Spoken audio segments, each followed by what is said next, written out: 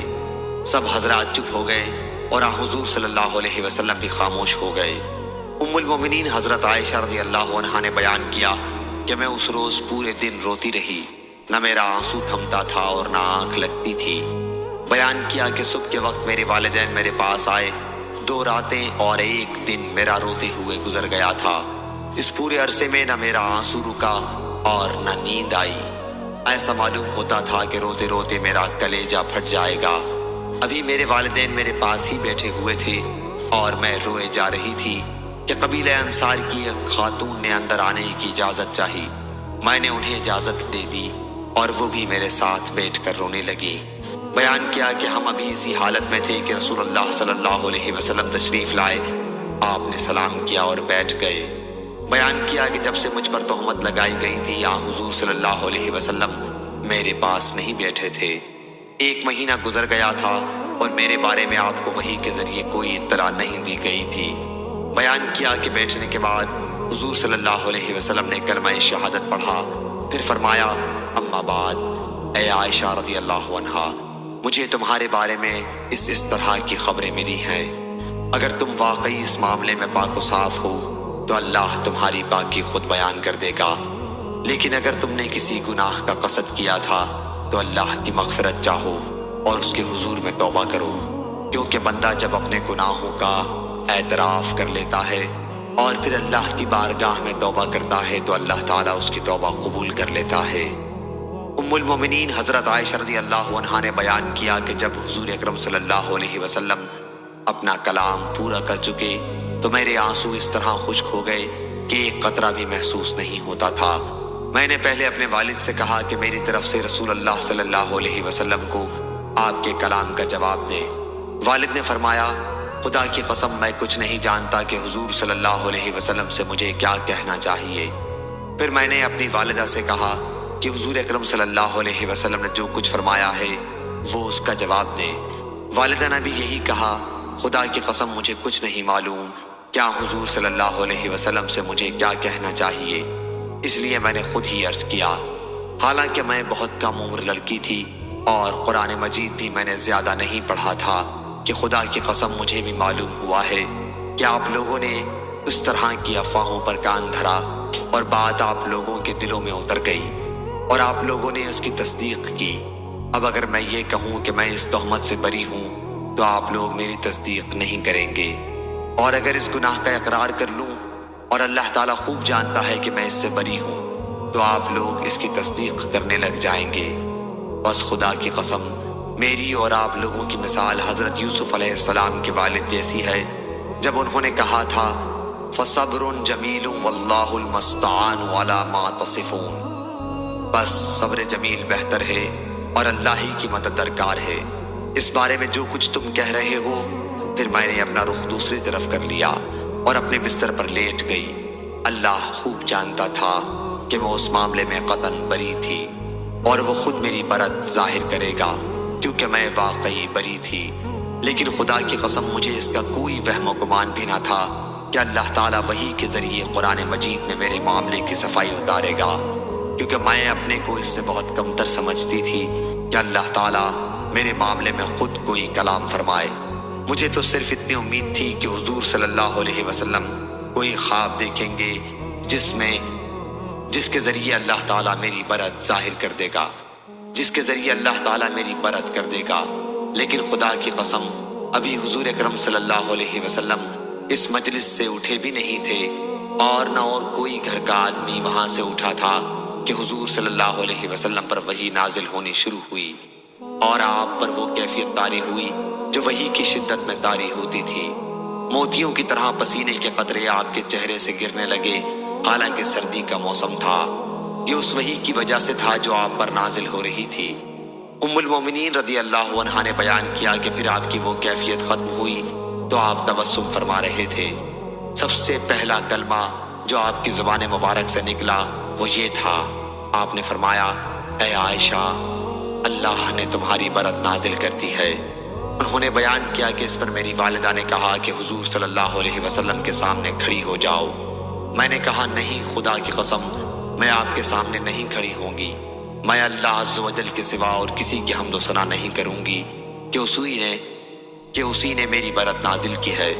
بیان کیا کہ اللہ تعالیٰ نے نازل فرمایا، ان الذین جاء بالافک الاخ، جو لوگ تہمت تراشی میں شریک ہوئے ہیں، 10 آیتیں اس سلسلے میں نازل ہوئیں۔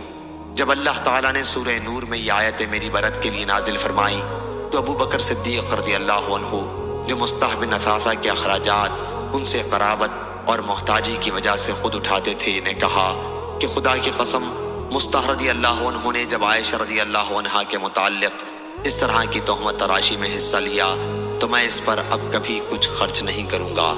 اس پر اللہ تعالیٰ نے یہ آیت نازل کی، وَلَا يَأْتَلِ أُولُو الْفَضْلِ مِنْكُمْ، یعنی اہل فضل اور اہل ہمت قسم نہ کھائیں سے غفور الرحیم تک، کیونکہ مستح یا دوسرے مومنین کی اس میں شرکت محض غلط فہمی کی بنا پر تھی۔ چنانچہ ابو بکر صدیق رضی اللہ عنہ نے کہا کہ خدا کی قسم، میری تمنا ہے کہ اللہ تعالیٰ مجھے اس کہنے پر معاف کر دے، اور مستح کو جو کچھ وہ دیا کرتے تھے اسے پھر دینے لگے، اور کہا کہ خدا کی قسم، اب اس وظیفے کو میں کبھی بند نہیں کروں گا۔ عائشہ رضی اللہ عنہا نے بیان کیا کہ میرے معاملے میں حضور صلی اللہ علیہ وسلم نے ام المومنین زینب بنت حجش سے بھی مشورہ کیا تھا۔